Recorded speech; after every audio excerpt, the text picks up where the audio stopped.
para o Paulo cantar, tá? Pastor Douglas Gonçalves, de São Paulo, Campinas, é um camarada excepcional. Deus tem levantado esse parceiro. Eu conheci lá no Amapá, na escola bíblica, lá no Amapá, pertinho. A gente tomou aquele açaí ruim, aquela coisa maravilhosa, né? Eu amo aquele açaí lá, um povo gostoso de se lidar. Eu conheci ele lá e gerou no meu coração dele estar com a gente em qualquer momento desse de parafusando. Aprove Deus trazê-lo agora com a gente. Você quer receber o pastor Douglas? Faça um barulho qualquer aí, vá. Isso. Pastor Douglas, a galera aqui ralou. Luciano fez esse palanque aqui. Tem gente que dormiu, o cara do som tá ali, velho, acordado junto comigo aqui. Eu ainda dei uma cochila aqui, 5 e pouca da manhã, eu dei uma cochilada, mas ele está aceso, ele pregou o olho até agora ali, e é literalmente o que eu estou falando, não é assim, dá uma cochiladinha, não deu, tem gente que está acordada até agora, Vinícius, e tem uma opção de gente aí, cara. Pensa no pessoal que está ralando, essa galera de amarelinha aí, depois eu quero que você abrace eles, dê um beijo neles, agradece a eles pelo carinho de tudo, né?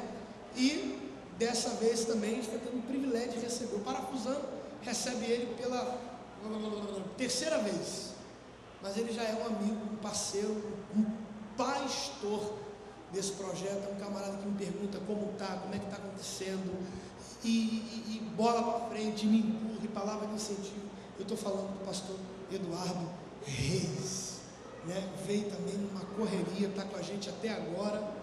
Então eu quero que você receba esses homens fazendo barulho para Jesus. Faz aí. Não, mais alto, vai. Então agora com vocês, trazendo uma palavra para nós aqui, pastor Douglas. Paz do Senhor. Glória a Deus, uma honra muito grande estar aqui com vocês.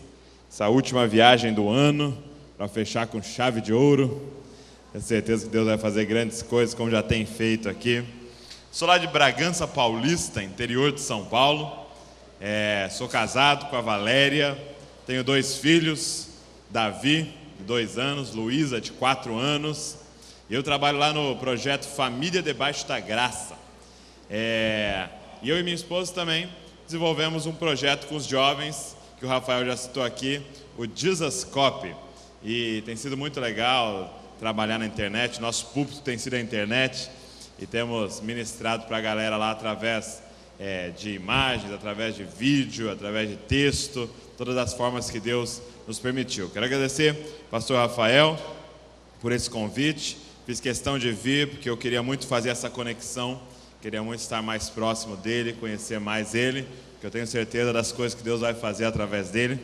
Então já estou investindo, entendeu? Desde agora.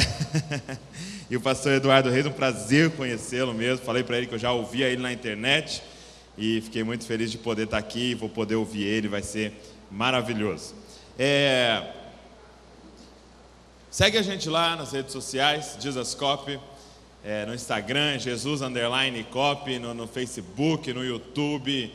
Todas as formas que a gente encontra, a gente está espalhando a mensagem e a gente vai poder ficar conectado. Eu queria deixar uma palavra para vocês aqui. Abre sua Bíblia aí em Romanos capítulo 8. Romanos capítulo 8.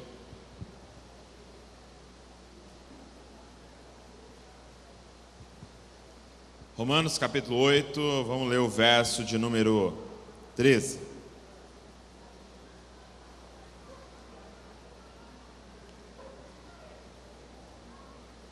Quem achou, diga eu amo a Bíblia.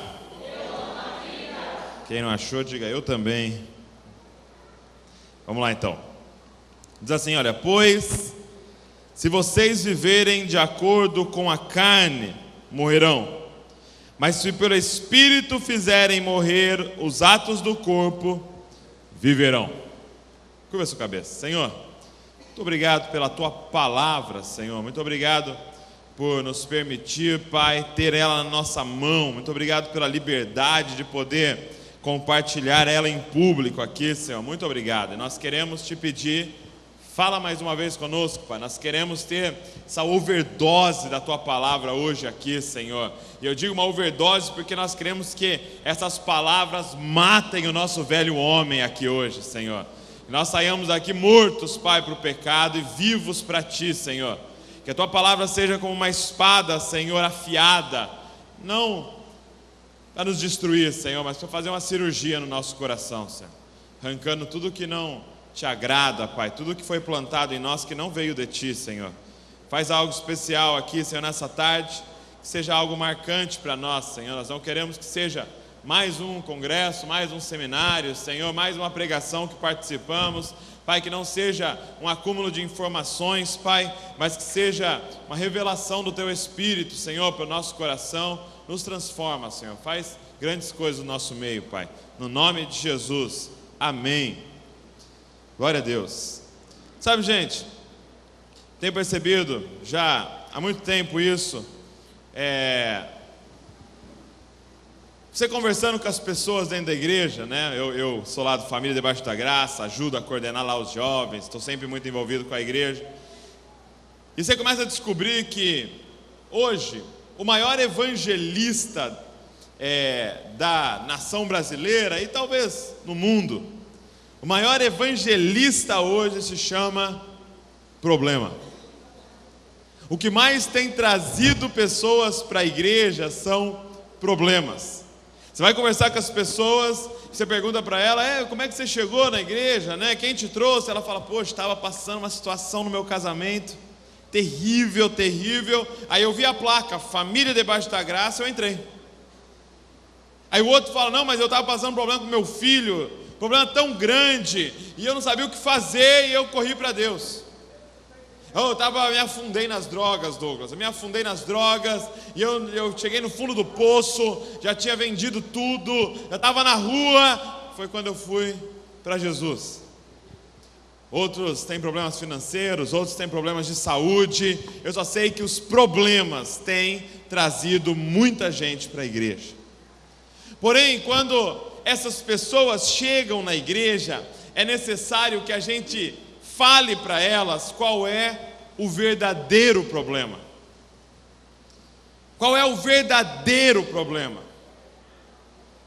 Porque quando a pessoa chega na igreja, a gente tem que dar uma notícia ruim para elas, de que esse problema que elas estão passando não é nada diante do verdadeiro problema. Que existe um problema muito maior do que esse que elas estão encarando.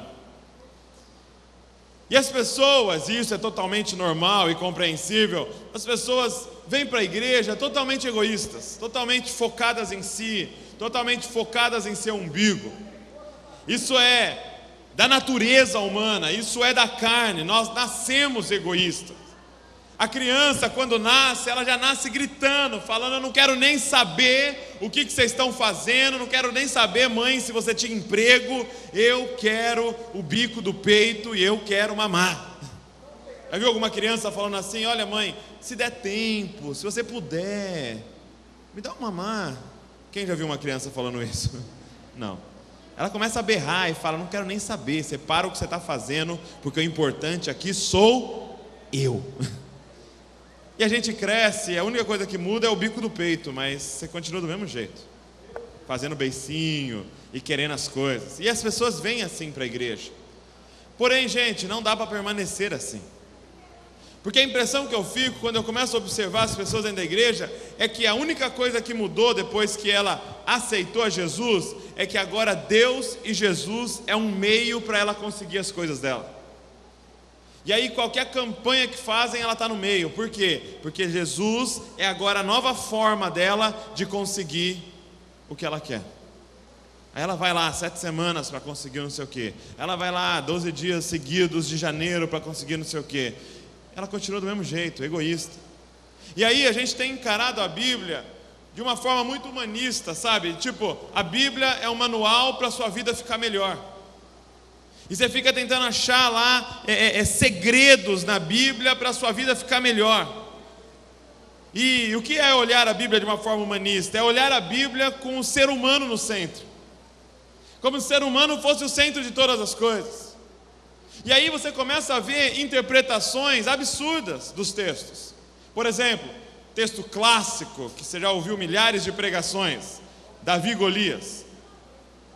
Você sabe a história de Davi e Golias? Davi vai lá, é o menor irmão, o pastor de ovelhas. Ele vai lá, o pai dele chama e fala: ó, leva uma marmita para os seus irmãos. Ele vai lá, leva a marmita para os irmãos. Chega lá, os irmãos tudo guerreiro, forte, tudo tremendo de medo.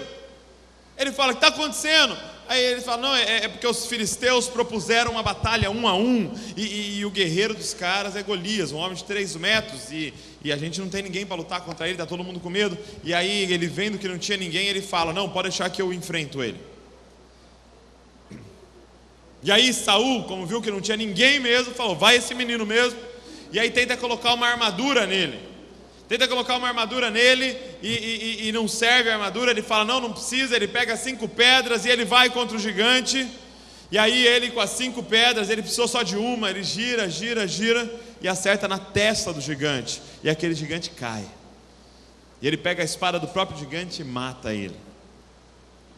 E aí qual é a pregação que nós temos ouvido hoje?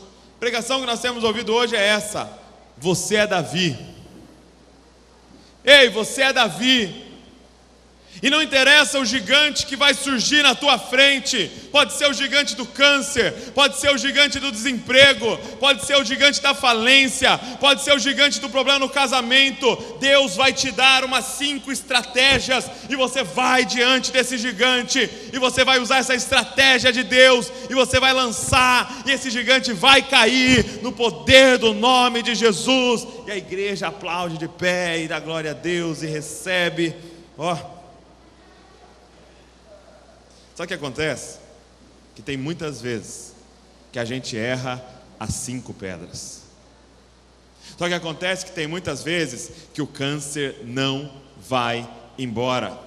Hoje, eu vindo para cá, uns jovens nossos mandou mensagem: olha, minha mãe morreu de câncer. Você acha que a gente não orou? Você acha que a gente não jejuou? Você acha que a gente não clamou? Você acha que a gente não impôs a mão? Mas a pedra não acertou a testa daquele gigante e ela morreu. Tem vezes que o casamento termina e o marido vai embora. Tem vezes que o filho morre. Tem vezes que a empresa fale. Tem vezes que o desemprego aparece. Tem vezes que o problema financeiro permanece. E o que a gente está enfrentando hoje? Um monte de cristãos frustrados. Por quê? Porque parece que Deus não está cumprindo a palavra dele. O problema é essa visão humanista da palavra de Deus. Ei, nós não somos Davi. Nós não somos o centro da Bíblia. A Bíblia não é sobre nós. A Bíblia de Gênesis a Apocalipse é sobre um homem, e o nome dele é Jesus. É sobre ele. Todo o Antigo Testamento era apenas anunciando e preparando e fazendo tudo para a vinda de alguém. O nome dele é Jesus, é sobre ele essa parada. Davi e Golias é um fato histórico que realmente aconteceu, mas é também um símbolo, é também sombra para esse homem. Jesus é Davi, gente. Davi é Jesus, gente. Ele é o que foi chamado filho de Davi. E quem é esse gigante? Meu irmão, esse gigante não é uma doença. Esse gigante não é o financeiro. Esse gigante se chama pecado e morte. É esse gigante que se levantou na nossa história, na história da humanidade, e a humanidade inteira treme diante dele, porque ninguém pode vencê-lo, porque ninguém pode ir contra ele. Esse é o gigante. E nós, tremendo de medo, de repente chega na cena o menor, aquele que ninguém dava nada por ele, aquele que os irmãos dele não davam nada por ele. E ele chega na cena como que se não quisesse nada, e ele fala para todo mundo: não, eu enfrento esse gigante. E aí tentam colocar nele aquela armadura da política, ele fala: não. Tentam colocar nele aquela armadura da religião, ele fala: não, eu não preciso, eu só preciso de uma cruz, eu só preciso de um madeiro, eu só preciso disso. E vai ser na primeira. E ele vai, e ele acerta na testa desse gigante, e ele mata a morte. e Ele mata o pecado. Jesus é Davi, não somos nós. Ele é o centro dessa história. O gigante é o pecado, é a morte. Talvez sua pergunta seja: não, Douglas, então tá, quem que é eu nessa história? Quem sou eu nessa história? Cara, nós somos os guerreiros, nós somos o exército tremendo. Nessa manhã aqui, nessa tarde aqui, a nossa esperança nessa tarde aqui é se o filho de Davi aparecer na cena, porque não tem nada que a gente possa fazer, nada. Nós estamos aqui, ó, não tem nada que a gente possa fazer. A nossa esperança é se ele aparecer e falar: eu enfrento. É a nossa única esperança. Cara, não interessa qual o problema que te trouxe e não interessa qual o problema que você está passando. Eu quero te falar qual é o verdadeiro problema. O verdadeiro problema nosso hoje aqui se chama pecado. Esse é o verdadeiro problema. A gente pode passar a maquiagem que for, o verdadeiro problema se chama pecado. Você pode inventar a necessidade que você quiser, o verdadeiro problema hoje aqui se chama pecado. É pecado o nosso problema. Sabe por que existem doenças? Por causa do pecado. Sabe por que você tem problema no seu casamento? Por causa de pecado. Sabe por que você tem problema com os filhos? Por causa de pecado. Sabe por que a nossa nação está decaindo que nem sei lá o quê? Por causa de pecado. Não é Dilma, não é o governo, é pecado.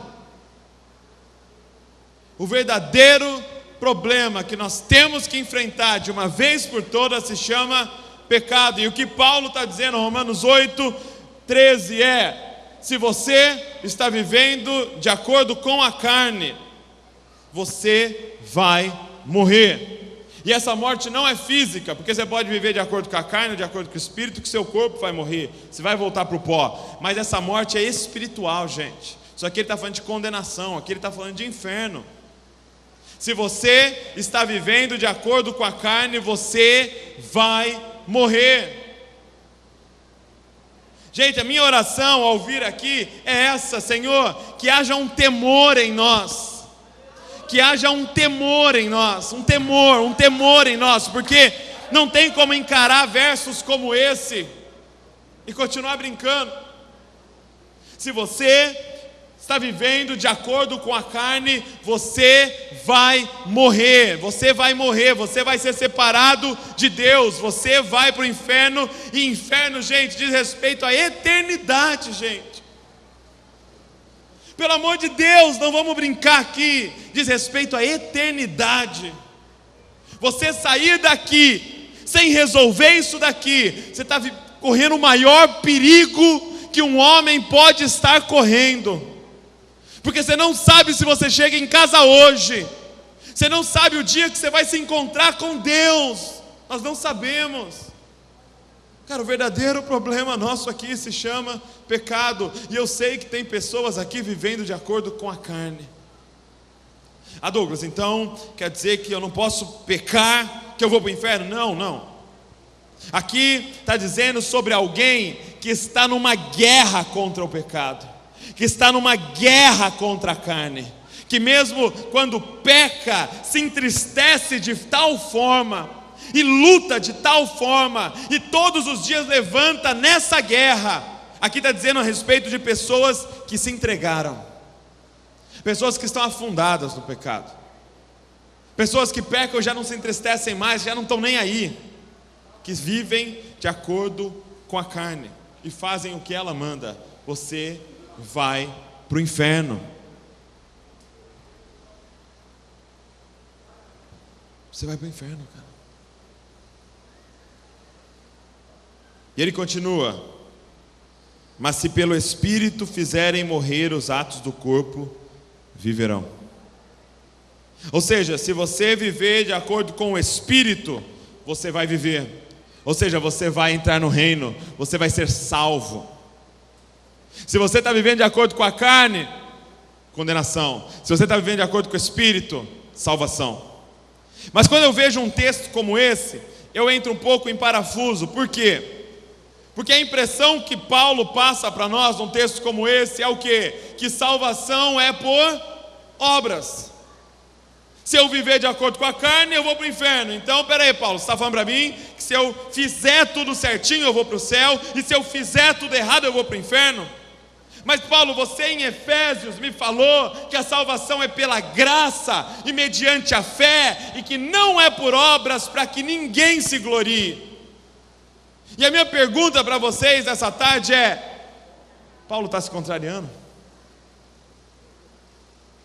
Paulo está se contrariando?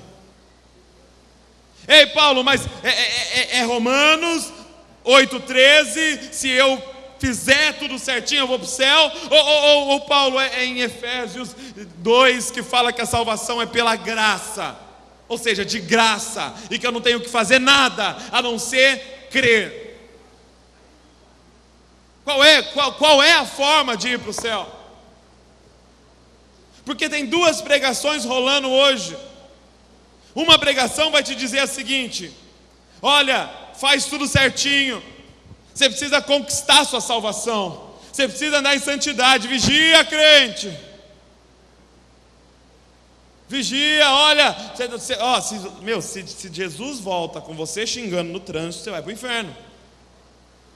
Se Jesus volta na hora que você está lá na pornografia, você vai para o inferno. E se Jesus volta com você lendo a Bíblia, você vai para o céu.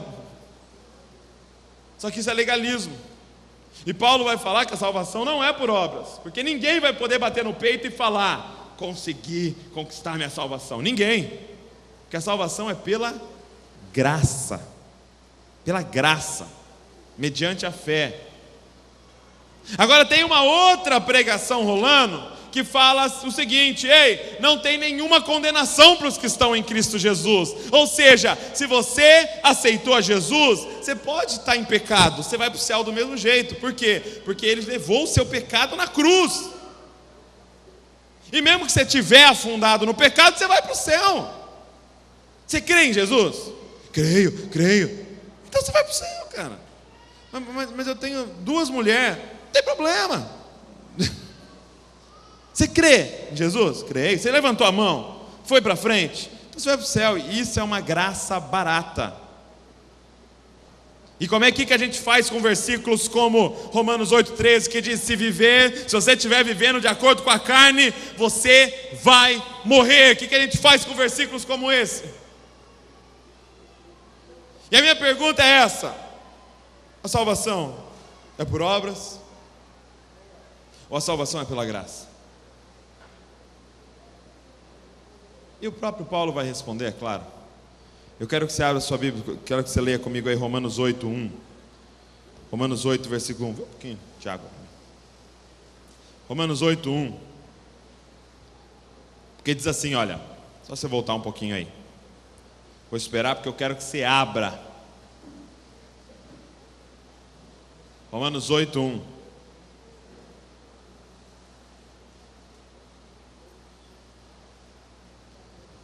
Diz assim: portanto, agora já não há condenação para os que estão em Cristo Jesus.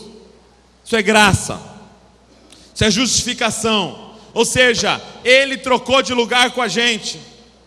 Ele pegou e Ele era totalmente santo, Jesus Cristo totalmente santo, sem nenhum pecado. Ele chegou para a gente e falou: e aí, quer trocar de lugar? E aí a gente troca de lugar com Ele. Ele se faz pecado, leva sobre Ele toda a justiça de Deus, e agora nós estamos no lugar dele e somos considerados santos. Ele senta no lugar do culpado e a gente senta no lugar do inocente. Então nenhuma condenação há para aqueles que estão em Cristo Jesus, ou seja, para aqueles que trocaram de lugar para Ele. Não interessa quantos erros você cometeu, se você está em Cristo Jesus, não há condenação para você, porque Ele olha para você e Ele enxerga Jesus. Ele vê você através do sangue, Ele vê você com preço pago, já foi pago. Ele se fez pecado no nosso lugar, isso é graça. E aí você lê o verso de número 2, diz assim, olha, porque por meio de Cristo Jesus, a lei do Espírito da vida me libertou da lei do pecado e da morte. Isso aqui é santidade. A lei do Espírito da vida me libertou da lei do pecado e da morte. Ou seja, por meio de Cristo Jesus, eu cada dia mais vou me afastando do pecado, vou parando de pecar e vou vivendo cada dia mais em santidade. E a pergunta hoje é essa: qual é a relação do versículo 1 com o versículo 2? Qual é a relação da graça e da santidade? Qual é a relação? E é só você olhar para a primeira palavra do versículo 2. Por quê? Porque é um conector. Pra você ir bem no Enem, você tem que saber conectores. Porque é um conector, ele conecta a ideia do versículo 1 com a ideia do versículo 2. E por que é um conector que justifica, que evidencia, que prova? Ou seja, Paulo está dizendo que o versículo 2 prova que o versículo 1 existe. Paulo está dizendo que santidade é a evidência, é a prova que salvação alcançou a sua vida. Santidade não te salva, santidade revela se você já está salvo.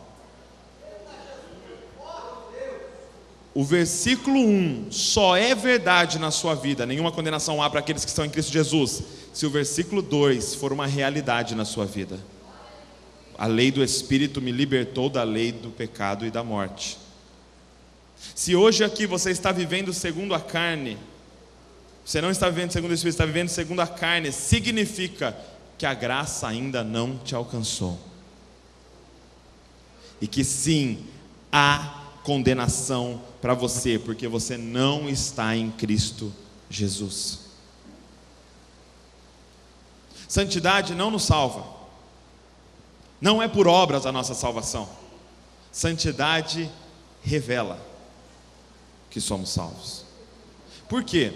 Porque quando nós somos salvos, o que habita em nós é o Espírito Santo. E deixa eu só te falar uma coisa sobre o Espírito Santo, uma revelação profunda sobre o Espírito Santo. O Espírito Santo faz o que dentro de nós? Nos transforma em pessoas santas. É engraçado que o cara chama Espírito Santo, e aí a gente fica pensando assim, não, quando ele entra na vida da pessoa, ela fala em línguas. Não, beleza, ela pode até falar em línguas, mas a evidência que ele entrou, o Espírito Santo, qual é a principal evidência que o Espírito Santo está dentro de alguém? Ela profetiza? Ela rodopeia? Ela fala aleluia mais alto? Não! E eu não estou dizendo que a gente não deve fazer nada disso e que não é Espírito Santo, mas estou dizendo que a principal evidência de que o Espírito Santo está dentro de alguém é que essa pessoa, cada dia que você a encontra, ela está mais santa. Então, se você está vivendo de acordo com a carne, cada dia você está mais profano, isso evidencia algo. Ele não está aí dentro. Você ainda não teve o encontro com Cristo Jesus. Então isso serve para você, mas eu também estou pregando para você ter uma noção de quando você vai aconselhar, porque eu sei que tem muitos líderes aqui. Meu irmão, não adianta a gente ficar fazendo discipulado como se a pessoa fosse crente, se as obras dela revelam que ela não teve o encontro com a graça. E aí você fica mandando o cara, não, desliga seu computador, tira do quarto, desliga sua internet para você não ver mais pornografia. Não adianta. O problema é que ele não é salvo. O problema é que ele não teve um encontro com Cristo. Então para de espantar as moscas e resolve o estrume. É como se eu fosse no médico com febre. Estou com febre. muita febre, eu tomo remédio e nada, eu tomo remédio e nada, eu tomo um banho gelado e nada, eu vou no médico e falo, não, essa febre não passa, aí ele fica preocupado, ele faz uns exames e descobre que eu tenho um câncer. Minha pergunta para vocês é, a febre gerou câncer? A febre deu câncer em mim? Não, a febre apenas revelou que tinha algo aqui dentro, me matando. Quando você fala para alguém pregando, ei, vai para sua casa e resolve o seu pecado, é como dar dipirona para alguém com câncer. Vai lá resolver sua febre, e o negócio continua comendo ele por dentro, porque o pecado revela que tem um câncer aqui dentro, chamado incredulidade. Você não crê em Cristo Jesus. O pecado, ele é a febre que revela que você ainda não teve um encontro com a graça, e o espírito da morte ainda habita dentro de você, te levando ao pecado todos os dias. Então, vocês ministros, e você que está aqui hoje, nós não vamos hoje aqui resolver o problema do pecado, nós vamos resolver o problema do seu encontro com Jesus Cristo hoje aqui. Hoje aqui, nós não vamos ficar olhando para o nosso pecado e tentando arrumar estratégias para vencê-lo. Hoje aqui nós vamos levantar os nossos olhos e fixá-los em Cristo Jesus, porque Ele é o autor e consumador da nossa fé. É nele que há esperança. Na prática, essa pregação diz o quê? Você identificou que você está vivendo segundo a carne hoje aqui? Então você não vai resolver ir para casa e lutar contra o seu pecado. Não, você vai dobrar o seu joelho, pôr a boca no pó e começar a clamar desesperadamente: Senhor Jesus, derrama da tua graça sobre mim hoje. Eu preciso de um encontro contigo hoje. Eu preciso ter meus olhos abertos hoje. Eu preciso que o teu Espírito Santo entre em mim hoje. Eu não posso sair daqui. Se eu fosse você, eu me trancava no quarto e eu não saía de lá de dentro, enquanto você não tiver a certeza que essa graça te alcançou. Não adianta ficar focado no pecado. Quantos aqui já não foram em congresso, acampamento, retiro, e foram para frente, babando no chão? Nunca mais eu vou fazer isso. Passou 14 horas, você estava lá de novo. Passou 2 dias, você está de novo. Você está hoje de novo fazendo. Por quê, meu irmão? Porque você está lidando com a febre. O que Deus veio falar para a gente aqui hoje: eu quero tratar o câncer. Eu quero colocar o espírito da vida dentro de você, que vai anular o poder do espírito da morte e do pecado em você. Sabe, Gálatas 5, ele vai falar das obras da carne. Abre aí comigo, Gálatas capítulo número 5. Obrigado.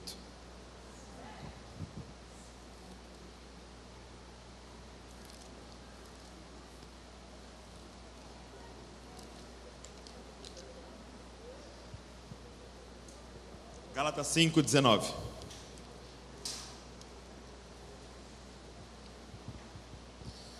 Gálatas 5,19 diz assim, olha: ora, as obras da carne são manifestas: imoralidade sexual, impureza, libertinagem, idolatria, feitiçaria, ódio, discórdia, ciúmes, ira, egoísmo, dissensões, facções, invejas, embriaguez, orgias e coisas semelhantes. Eu os advirto, como antes já os adverti: aqueles que praticam essas coisas não herdarão o reino de Deus. Você entende isso, meu irmão? Se eu pudesse abrir sua cabeça e colocar aí dentro: não herdarão o reino de Deus. Por que, Douglas? Porque eu cometo essas coisas? Não! Porque essas coisas que você comete revelam que você não teve um encontro com Cristo Jesus. E o que vai te deixar de fora do reino de Deus é o fato de você não crer no Filho de Deus, que morreu no seu lugar. Não, Douglas, eu creio, eu venho aqui faz 10 anos. Se você está vivendo de acordo com a carne, você não conhece. Não conhece. Não teve um encontro. E é uma lista, gente, tão comum Imoralidade sexual. Quantas pessoas estão afundadas na pornografia? Quantas? Quantas pessoas estão transando com o namorado? Quantos casais em adultério? Quanta galera trocando mensagem por WhatsApp, trocando foto por WhatsApp? Quantas pessoas dentro da nossa igreja? E é muito claro, não herdarão o reino de Deus. Por quê? Porque troca foto? Não! Eu vou repetir 200 vezes para vocês, porque isso tem que cravar na nossa mente. Não é por causa disso daqui, é porque isso daqui revela que essa pessoa não recebeu a graça de Deus ainda.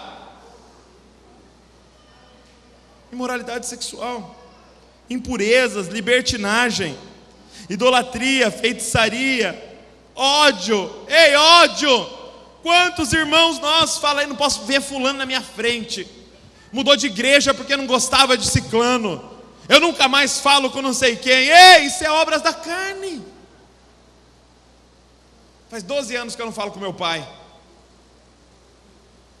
Cara, a graça precisa te alcançar. O Espírito Santo precisa entrar em você, cara. Discórdia. Cara, quanta discórdia. Eu não aguento mais. Gente, eu posso postar no Facebook, sem brincadeira, Jesus Cristo é o Senhor. Alguém vai vir me criticar. Mas Ele também é o Salvador. Eu posso colocar a coisa mais simples, que alguém vem numa discórdia e já começa uma luta lá, uma briga. Cara, a graça não alcançou. E eu quero que você vá ouvindo essa lista aqui, vá pensando em você. Ciúmes.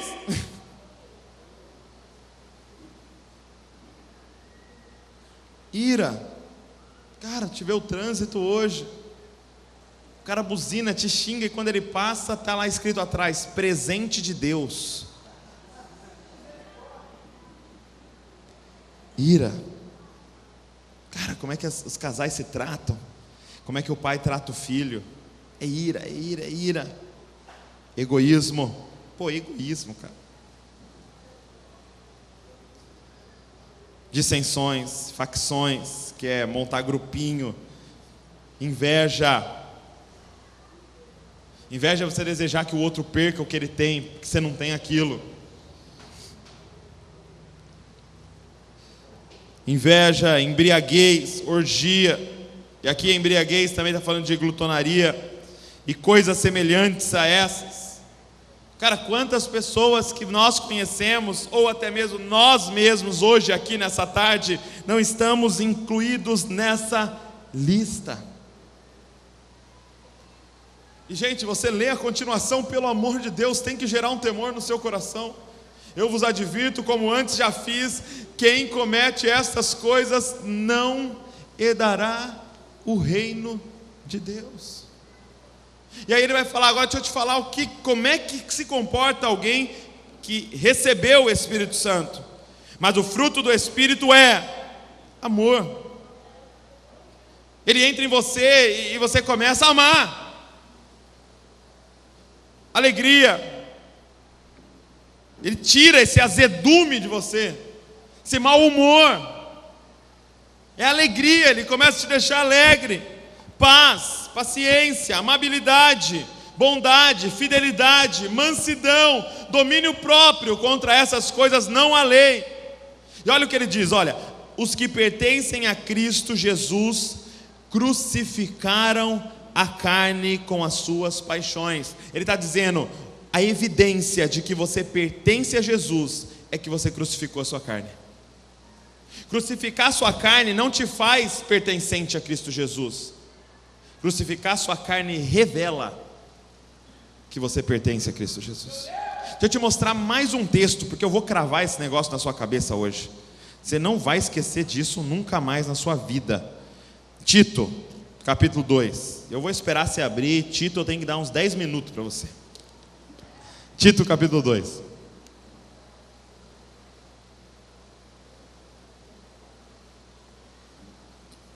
Agora os caras estão só no celular, fica fácil, né?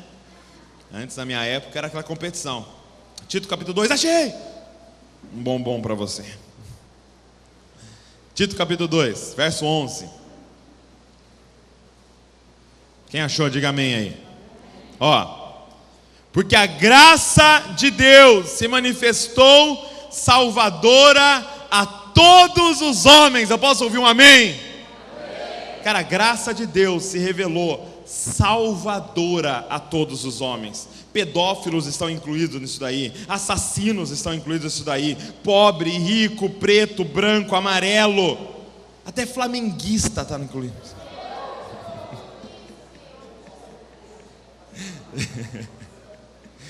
A graça de Deus se revelou salvadora a todos os homens, a todos, quem quiser, quem agarrar, quem aceitar, quem crê. A graça de Deus se revelou salvadora. Então um aspecto da graça de Deus é salvação. E aí você lê o versículo 12, diz assim, olha, ela quem? A graça. Ela nos ensina a renunciar à impiedade, ou seja, uma vida de pecado, e às paixões mundanas, e a viver de maneira sensata, justa e piedosa nessa era presente. Olha o que ele está falando da graça. A graça se revelou salvadora, mas a graça não para aí. A graça se revelou salvadora, mas ela não para, ela nos ensina a renunciar uma vida de pecado e a abraçar uma vida de santidade. Se não aconteceu o 12, não aconteceu o 11. Se ela não te ensina a viver de forma santa, ela não se revelou salvadora a você.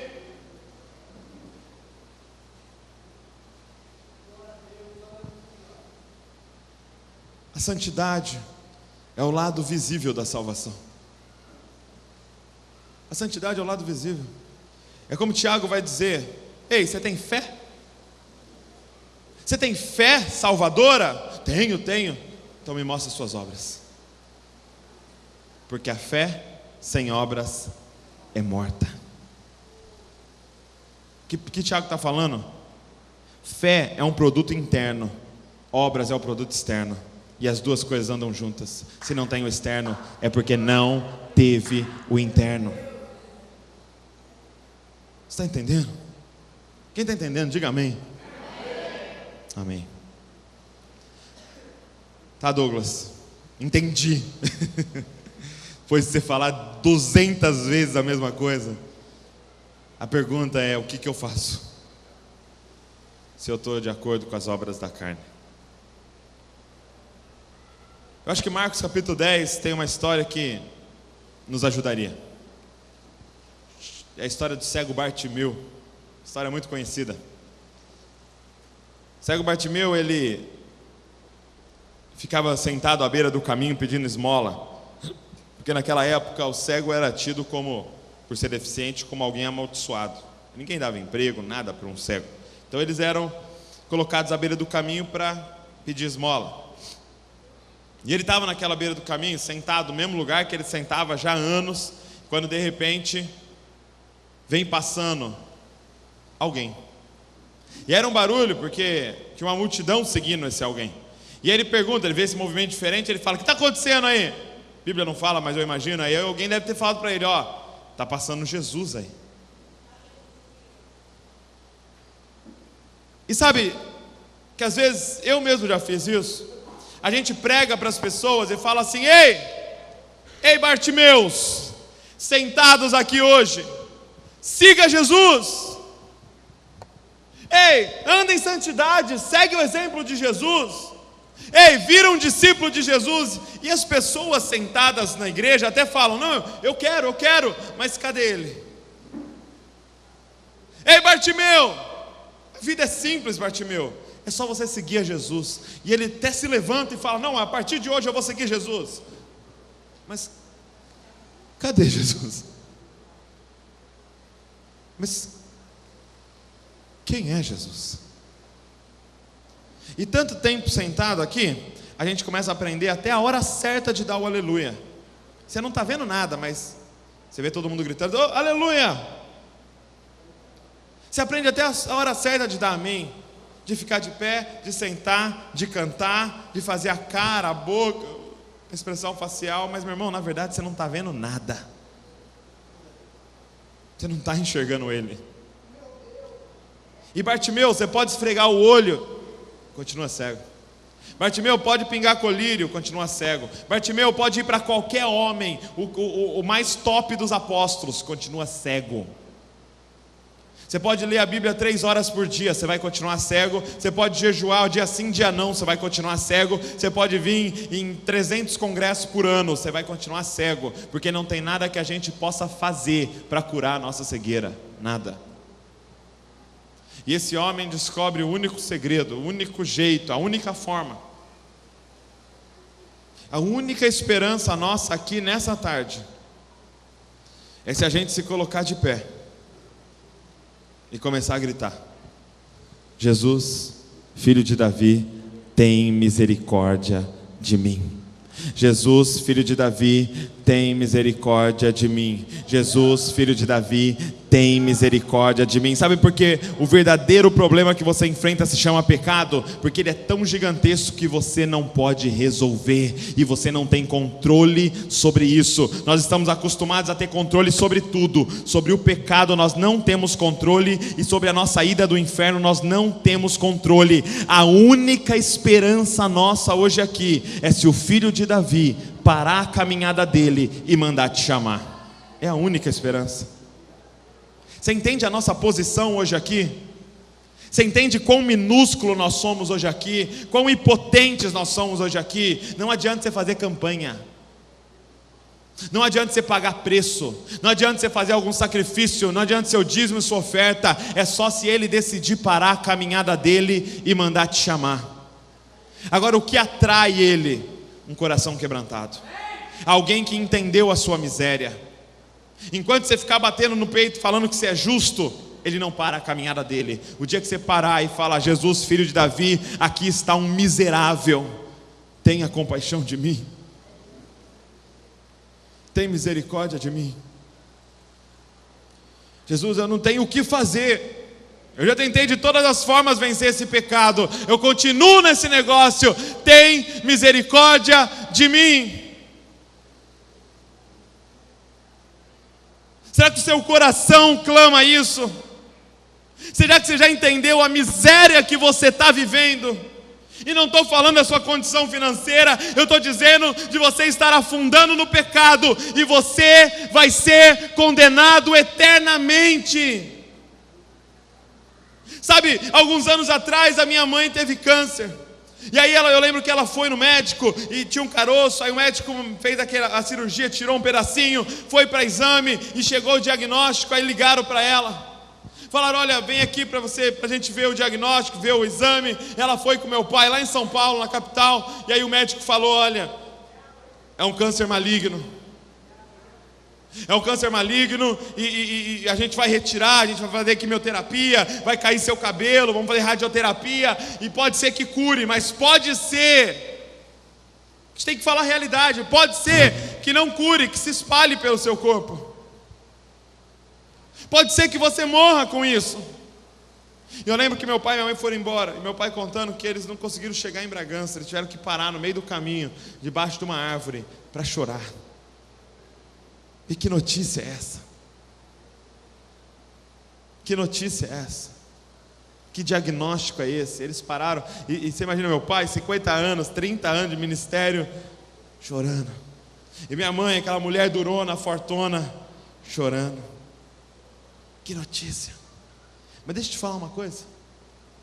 A notícia que eu vim trazer para vocês aqui hoje é infinitamente pior do que esse diagnóstico.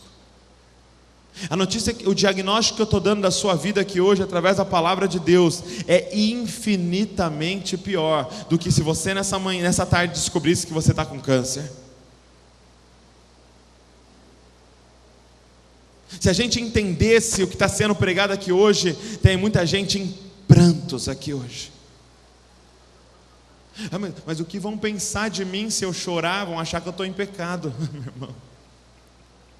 Você não está entendendo? Se você estiver vivendo de acordo com a carne, você vai para o inferno eternamente. O que importa o que vão pensar de você? O que importa? O que importa que a pessoa do lado vai olhar para você? O que importa?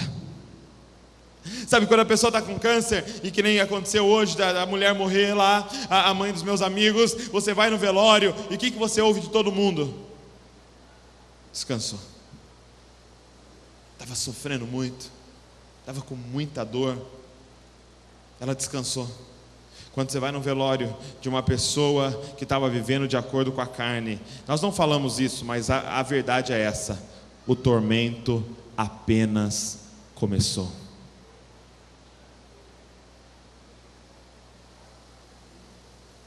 Se nós entendêssemos isso, a gente ia entender a condição que nós estamos aqui nessa tarde. E cara, uma coisa que eu tenho certeza é que o filho de Davi está passando aqui. E você precisa chamar a atenção dele nessa tarde. Seu coração precisa chamar a atenção dele nessa tarde. De você começar a gritar: Jesus, filho de Davi, tem misericórdia desse miserável aqui. Jesus, filho de Davi, tem misericórdia de mim. E a Bíblia diz que ele para, e ele manda chamar Bartimeu. E Bartimeu joga a capa, joga as coisas e vai. E aí Jesus faz uma pergunta para Bartimeu: ei, o que queres que eu te faça? Sabe qual é o problema da igreja hoje? É a resposta para essa pergunta. Porque hoje essa pergunta já foi feita para você: o que queres que eu te faça? Todo domingo essa pergunta é feita: o que queres que eu te faça? E o Espírito Santo pergunta: o que queres que eu te faça? E sabe qual é a resposta das pessoas dentro da igreja? Eu quero uma casa própria. Eu quero casar. Eu quero casar. E vai chorando para frente: Senhor, estou sozinho, eu quero casar. Senhor, eu quero um carro, Senhor. Pai, eu quero subir no meu emprego. Senhor, eu quero faculdade. E Deus, na misericórdia dele, até dá. Mas aí o cara vai para a faculdade, se forma com diploma cego. E ele tem carro próprio cego. E ela casa cega. Então você imagina o cara que ela arruma. Geralmente é outro cego para querer uma cega. E aí vira aquele caos que a gente tem presenciado nas casas. Por quê? Porque não sabe responder essa pergunta: o que queres que eu te faça? Ele está perguntando aqui hoje: o que queres que eu te faça? E pelo amor de Deus, dê a resposta certa. O que queres que eu te faça? Responda para ele: eu quero te ver. Eu quero te ver, Jesus. Eu quero te ver, Jesus. Eu quero te ver, Jesus. Ei! É isso que importa. Esse homem podia ter pedido: mas você é um esmoler, por que você não pede uma fortuna de dinheiro? Porque do que adianta ter dinheiro e ser cego? Essa é a pergunta: o que queres que eu te faça? A minha esperança é que alguém hoje responda: Jesus, eu quero ver. Eu quero ver. Eu quero nessa tarde ter meus olhos abertos e enxergar. Eu quero que essa graça me alcance. Eu quero que o Espírito entre. Eu quero entrar nessa guerra contra o pecado. Eu quero ver, Jesus. E quando esse homem diz: eu quero ver, Jesus fala: a tua fé te curou. Naquele momento, todos os nervos dos olhos de Bartimeu se conectam aos nervos do cérebro de Bartimeu, e ele sai daquela escuridão, e ele abre os olhos, e uma imagem entra pelos olhos dele. O que ele vê pela primeira vez?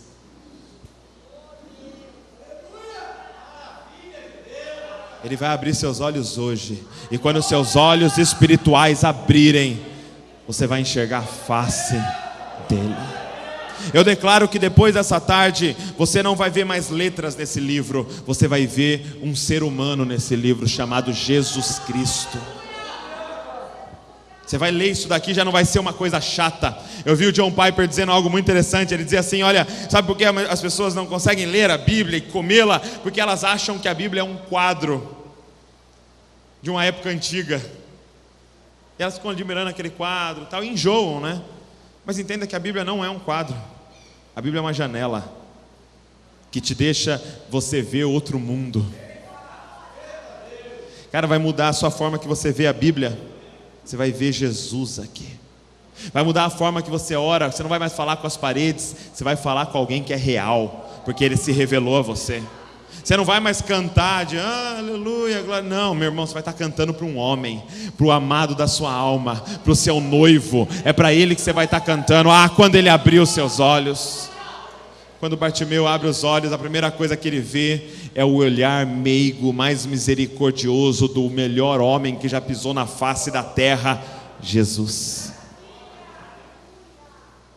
Sabe, eu não sei se você sabe quem é Jesus. Eu não sei se você sabe quem é Ele. Sabe, eu tive uma experiência que me marcou muito.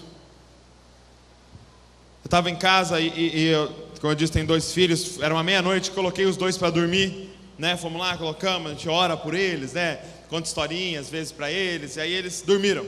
Aí eu fui deitar, 2 da manhã o Davi acorda, mais novo, querendo fazer xixi, porque ele saiu das fraldas agora. E ele, muito pequenininho, ele cai na bacia se eu deixar, né? Então tem que ir com ele para ele fazer xixi. Aí fui com ele 2 horas da manhã, né? Meio moribundo assim. Fui, coloquei ele lá. Aí ele fez xixi. Aí eu tirei e tal, ensinamos ele a balançar, né?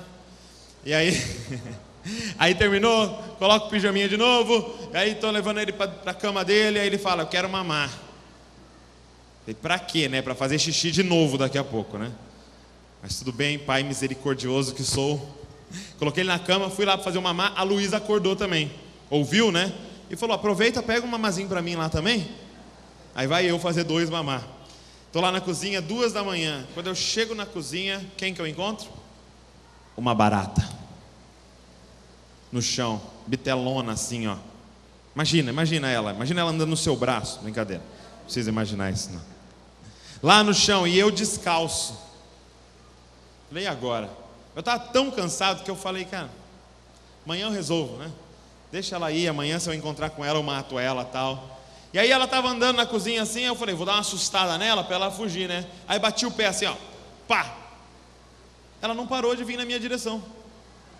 Aí eu saí do caminho assim, ela começou a me seguir. Falei, meu Deus. Aí peguei as 2 mamadeiras, levei para os meus filhos e tal. Aí eu peguei um chinelo e voltei, né? Falei, não, agora é pessoal, né? Agora o negócio engrossou pro lado dela. E quando eu entrei na cozinha com o chinelo, eu acho que ela viu, porque ela começou a correr de mim. Ela começou a correr e tal. Aí ela subiu na parede, eu peguei o chinelo e, né, sabe como sai a gosminha assim, ó. Aí peguei um papel, limpei, joguei no lixo. Aí eu fui deitar e, cara, Deus não me deixava dormir. E eu não sei se é que eu sou meio burrão assim. Deus só fala comigo através de ilustração. E eu senti Deus me fazendo uma pergunta. Eu deitado na cama, e eu senti Deus me fazendo uma pergunta. Por que você tem tanto nojo de barata? Por que vocês têm tanto nojo de barata? E a minha resposta é igual à sua, porque elas são nojentas. Porque Deus, ela vai lá no esgoto e põe a patinha dela no esgoto e depois vem na minha cozinha. Ela vai e põe a boca nas coisas sujas, põe aquelas anteninhas nojentas nas coisas sujas, e depois vem na minha casa, andar na minha parede. Isso é nojento. É por isso que a gente tem nojo de barata. E sabe o que eu senti Deus falando para mim? Douglas, é assim que eu me sinto em relação a vocês. Douglas, as coisas que vocês põem a mão são nojentas. Douglas, os seus pensamentos. Ei, se eu pegasse o pensamento de alguém e colocasse nesse telão, não ficava um aqui para assistir, porque não dava para olhar as coisas que vocês pensam. E eu não interessa quem você é. Douglas, os seus pensamentos é esgoto para mim, Douglas. Douglas, o que sai da sua boca, Douglas. Douglas, o que você ouve, o que você olha. Ei, Douglas, isso é nojento, porque eu sou santo, santo e santo. Eu sou limpo. E as coisas que vocês fazem são nojentas. E eu sentia Deus falando, sabe, Douglas, O meu tamanho em relação a vocês é como o seu tamanho em relação a uma barata, Douglas. Os meus pensamentos em relação a vocês é o tamanho do seu pensamento em relação ao cérebro de uma barata. E vocês ficam querendo me controlar, Douglas. E vocês ficam querendo falar o que eu devo fazer. E vocês, como baratas, querem escrever uma listinha no final do ano do que Deus tem que fazer em 2016. E vocês acham que vocês sabem mais do que eu. Douglas, o seu valor diante do meu valor, Deus, é como do seu valor diante de uma barata. E eu senti Deus falando o seguinte, e é isso que eu falo para vocês hoje aqui. Douglas, eu estou com o chinelo na mão. Porque vocês estão andando na minha casa, na casa que eu fiz e que eu disse que era muito bom. E esses seres nojentos, pecadores, estão andando na minha casa. E eu estou com o chinelo na mão, meu irmão. E eu estou com o chinelo na mão. E aí Deus fez uma pergunta que mudou tudo dentro de mim. Ele perguntou assim para mim: agora, Douglas, você seria capaz de ir lá no quarto e matar o seu filho para não matar uma barata nojenta? Douglas, você seria capaz de arrumar um chinelo gigante e esmagar a tua filha Luísa, para não ter que esmagar baratas nojentas na sua casa? Esse é o tamanho do meu amor por vocês, Douglas. Eu fui no quarto do meu filho e eu tive prazer em esmagá-lo para não ter que esmagar cada um de vocês. É isso que eu fiz por amor a vocês.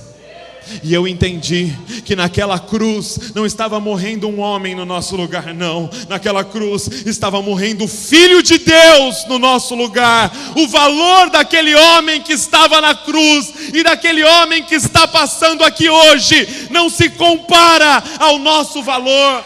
Não se compara. É como o meu filho Davi diante de uma barata. É esse homem que hoje está falando: eu quero trocar de lugar com você, eu me faço de barata e você vai se fazer de filho de Deus a partir dessa tarde.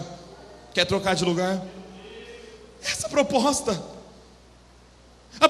O que Deus fala é que Ele enviou o Filho dele, ou seja, seria mais ou menos essa figura. É Jesus falando: não, Senhor, eu vou me fazer de barata e eu vou ficar lá no meio do esgoto com eles, mas eu não vou me contaminar, Senhor, eu não vou me contaminar. E aí depois eles vão poder trocar de lugar comigo. Eu me fiz barata e eles se fazem agora filhos de Deus.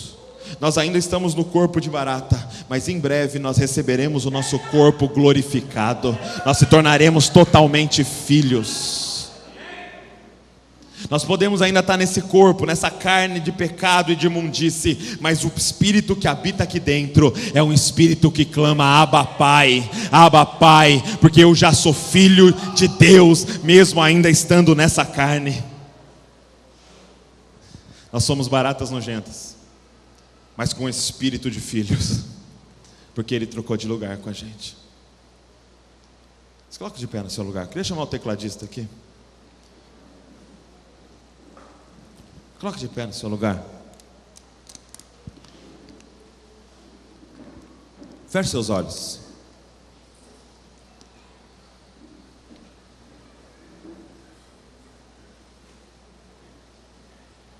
Feche seus olhos. Eu queria fazer um convite muito simples para a gente encerrar. Nessa tarde, eu não vou perguntar se você quer aceitar Jesus. Eu vou perguntar: quem gostaria de clamar: Jesus, me aceita. Porque nós não estamos na condição de aceitar Jesus. Nós estamos na condição de começar a gritar: Jesus, filho de Davi, tem misericórdia de mim. Porque tu és a minha única solução. Então eu convido você a fazer essa oração. Saiba que Ele está passando aqui e Ele está olhando para cada coração. E se Ele encontrar um coração quebrantado, Ele vai tocar hoje aqui. E Ele vai abrir os seus olhos e a sua existência nunca mais vai ser a mesma. Então eu convido você a começar a orar, dizendo: Jesus, filho de Davi, tem misericórdia de mim. Jesus, filho de Davi, tem misericórdia de mim. Jesus, filho de Davi, tem misericórdia de mim. Se o Senhor não aparecer na cena hoje aqui, Senhor, não tem nada que eu possa fazer, Senhor.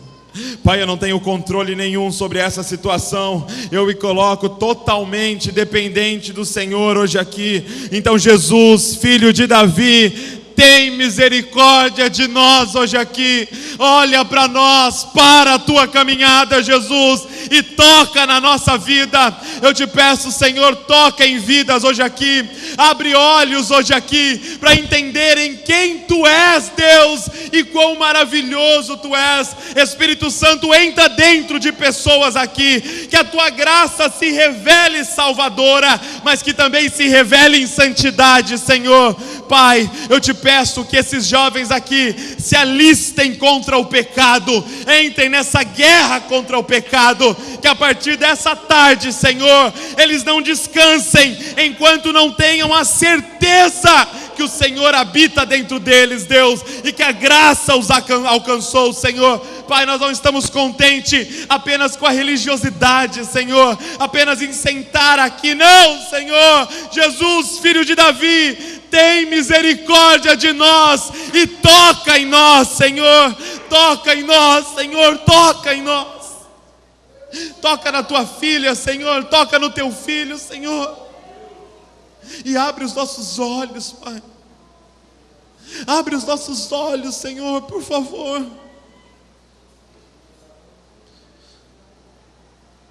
Pai, olha para corações quebrantados hoje aqui, que entenderam a condição deles hoje aqui, Senhor. Olha para o clamor dos teus filhos, Senhor, e chama eles, Pai. Pai, que a partir dessa tarde seja tudo diferente, Senhor. No nome de Jesus, Pai. Amém e amém. Deus abençoe a vida de vocês. Foi uma honra muito grande. Deus abençoe.